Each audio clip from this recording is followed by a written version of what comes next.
Alam nyo, sa loob ng maraming dekada, ang West Philippine Sea ay naging isang malaking entablado ng tunggalian. Pero hindi lang to simpleng laban ng mga barko. Ito'y salpukan ng batas, ng kapangyarihan at syempre ng pambansang paninindigan. Halina't balikan natin kung paano nga ba nagsimula ang lahat ng ito. At sa gitna ng lahat ng ito, may isang tanong na patuloy na bumabalik. Paano ba talaga ipagtatanggol ng isang maliit na arkipelago, tulad natin, ang karapatan nito sa dagat laban sa isang dambuhalang bansa? Okay, para mas maunawaan natin ang buong kwento, hahatiin natin to sa 4 na bahagi. Magsisimula tayo sa ugat ng problema, yung magkasalungat na pag-aangkin. Tapos, titingnan natin yung mga naging mainit na komprontasyon sa dagat.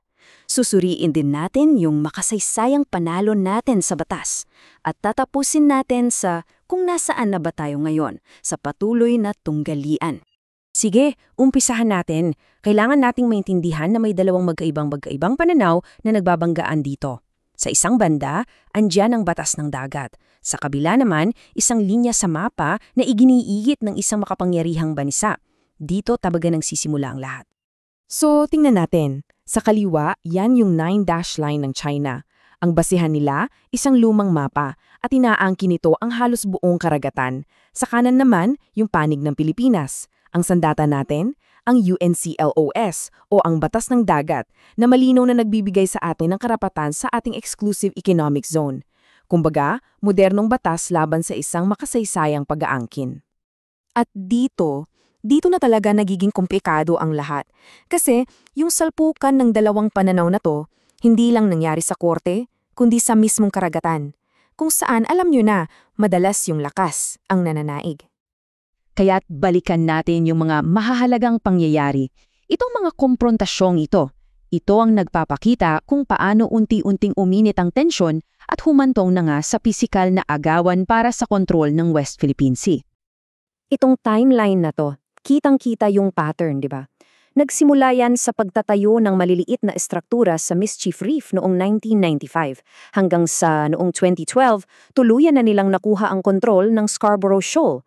Bawat insidente, isang hakbang na parang nagpapaliit sa presensya ng Pilipinas sa sarili nating karagatan. At syempre, sino bang makakalimot sa BRP Sierra Madre? Yung kinakalawang na barkong yon, naging isang napakamakapangyarihang simbolo ng determinasyon ng Pilipinas na manatili dyan kahit anong mangyari. Ang mga komprontasyon na to, inilantad nila ang isang malupit na katotohanan. Sa labanan ng pisikal na lakas, dehado ang Pilipinas. So kung hindi natin kayang manalo sa paramihan ng barko, paano natin ipaglalaban ang karapatan natin? Well, dito na pumasok ang isang napakatalinong estratehiya. Dahil nga hindi natin matatalo ang China sa pisikal na lakas, nagpasya ang Pilipinas na dalhin ang laban sa ibang larangan. Isang arena kung saan hindi laki ng barko ang basehan, kundi ang bigat at katuwiran ng batas. Noong 2013, sinimulan ang legal na laban. Formal na nagsampa ng kaso ang Pilipinas.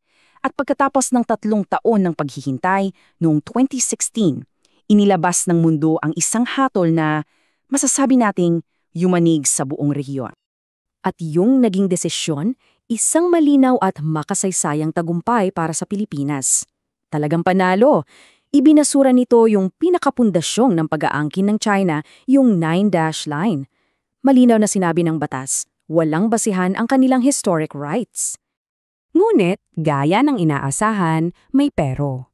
Agad-agad tinanggihan ng China ang desisyon. Ang sabi nila, null and void. Walang bisa.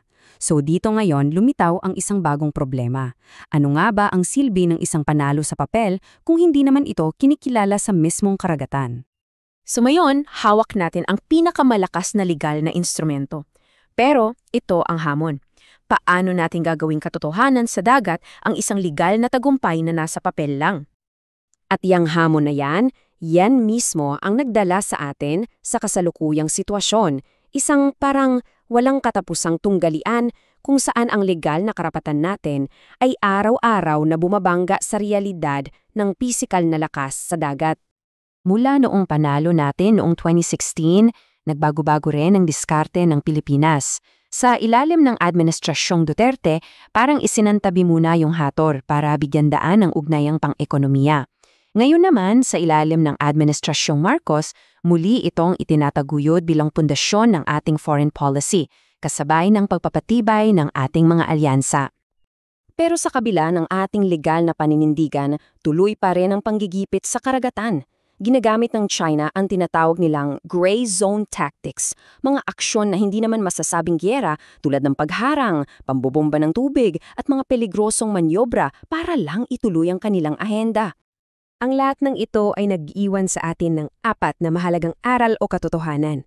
Una, ang batas, kung walang kakayahang ipatupad, ay parang bulong lang sa hangin. At syempre, ang ating mga mangingisda at marino, sila ang tunay na huling linya ng depensa ng ating republika. Sa huli, hindi lang to tungkol sa isda o langis. Ito ay tungkol sa isang bansa na tumatangging mabura mula sa sarili nitong dagat. Ito ay tungkol sa dignidad. Kasi sa usapin ng soberanya, ang pananahimik ay katumbas na rin ng pagsuko. Kaya ang tanong na naiiwan na siyang huhubog sa kinabukasan ng West Philippine Sea ay ito. Paano nga ba maipaparinig ng isang bansa ang boses nito sa gitna ng malalaking alon?